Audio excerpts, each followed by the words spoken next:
अरे मैं बैठ के हुकुम चलावत हूँ, रोडे का हाल तुम्हें पता हो?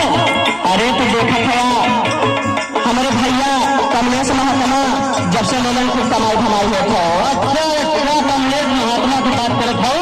और क्या हमें तो लगा तुम लोनों ने भर पावत हुई है। लोनों ने भर पावत है, लोनों ने भर। अरे इतना गाड़ी है, कहाँ कहाँ चलाइए, सुना सुनावा।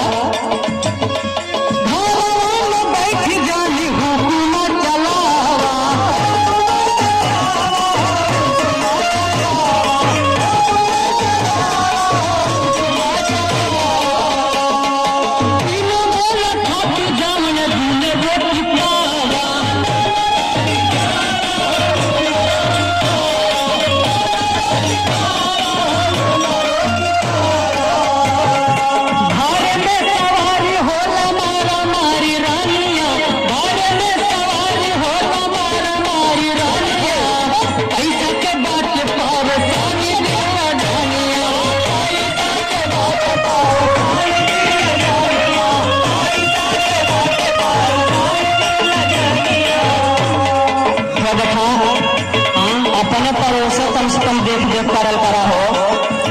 मतलब हमरे पड़ोस के राम आवत की कहत होगा माने हो गुड्डू लहरी के कहत है।